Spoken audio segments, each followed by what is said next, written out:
As you already know, liquid simulation in Blender wasn't that good for a long time, so someone took matters into his own hands, and after years of work as a Blender developer, he came up with a solution that was only available in high-end simulation software like Houdini, Flow, and Bifrost, previously known as Niaiad.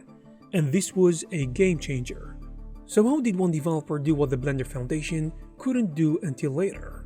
And why Blender users are choosing flip fluids over the native tools?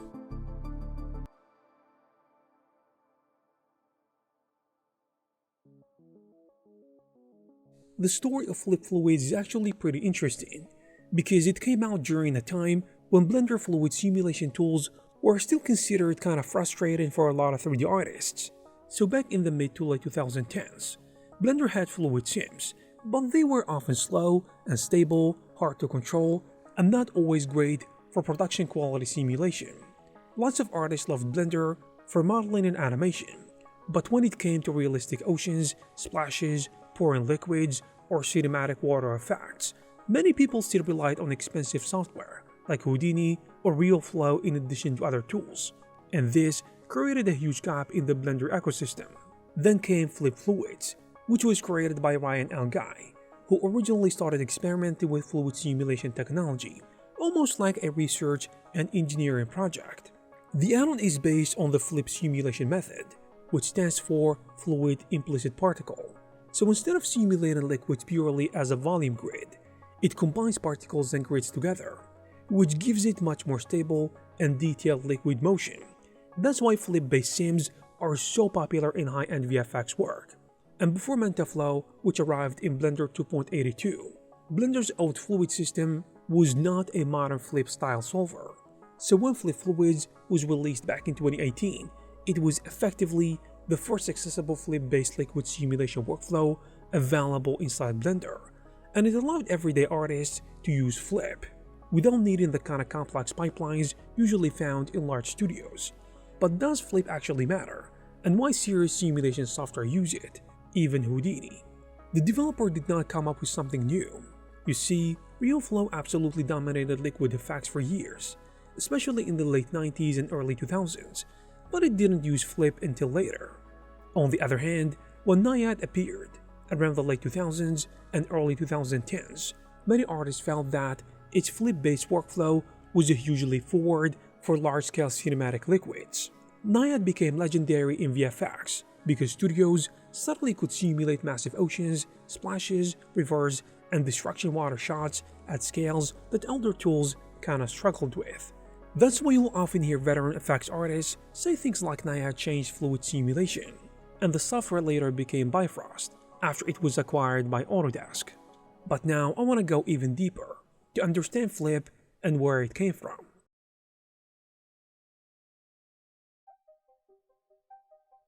The origins of the Flip method actually go back before modern effects and 3D software. Flip, which stands for Fluid Implicit Particle, evolved from older simulation techniques developed in scientific research and physics labs during the 60s and 80s. Before Flip, researchers used something called PIC, or particle in cell, where particles carried fluid information, but calculations were done on a grid. PIC worked, but it had a huge problem. Fluids lost energy too quickly, so water looked overly smooth and mushy. Then in 1986, researchers John Brackbill and his team introduced Flip and an improvement over PIC. So instead of overriding particles' velocities from the simulation grid, Flip transferred only the change in velocity back to the particles. And this small difference ended up being massive, because it preserved motion and turbulence much better. Suddenly fluids kept their energy, splashes looked more chaotic and realistic, and simulations stopped feeling like a thick soup. But Flip didn't immediately become useful in movies and games.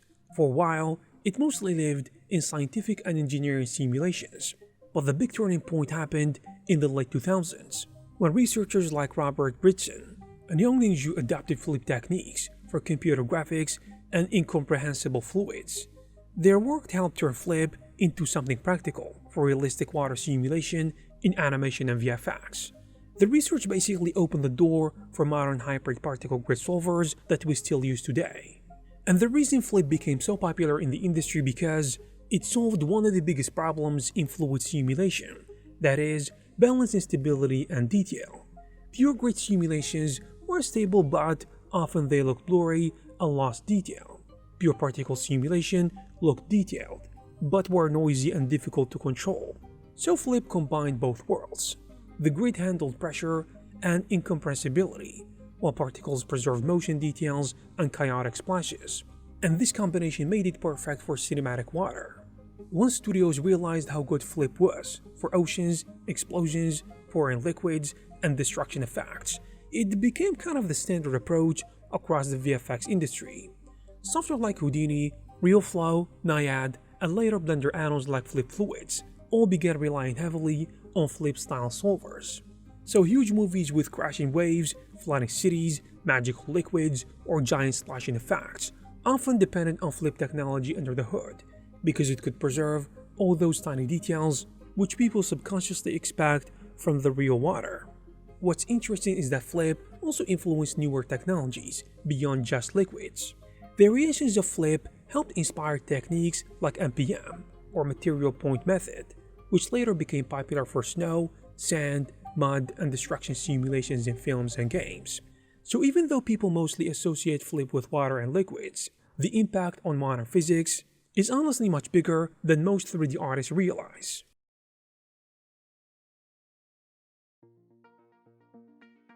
One of the reasons Flip Fluids is considered incredibly hard to make is because fluid simulation is basically a mix of advanced physics, mathematics, computer science, and performance engineering all happening at the same time. So you're not just making a tool like a modeling add-on, you are building an entire physics engine that has to calculate millions of moving particles, pressure forces, collisions, velocity fields, surface generation, foam, bubbles, and mesh reconstruction every single frame. On top of that, liquids are extremely unforgiving, I mean visually. Human eyes instantly notice when the water moves in the wrong way, so developers spent years trying to make simulations stable, realistic, and fast enough to be able to be used on normal hardware. And a huge reason it took so long is that Flip simulations are computationally brutal. The add-on had to balance memory usage, CPU performance, multi-threading, Blender integration, cache systems, and viewport responsiveness all at once. Even small mistakes in the solver can create exploding simulations, sometimes flickering meshes, unstable particles, leaking liquids, or hours-long bake times. The developer often spent months optimizing tiny pieces of the simulation pipeline just to make the add-on usable in production. Ryan was also building much of the technology independently, rather than as part of a giant R&D team, which makes the achievement even crazier. Another thing that made the development difficult is that Flip Fluids wasn't just simulating water. It also had to fit naturally into Blender's ecosystem.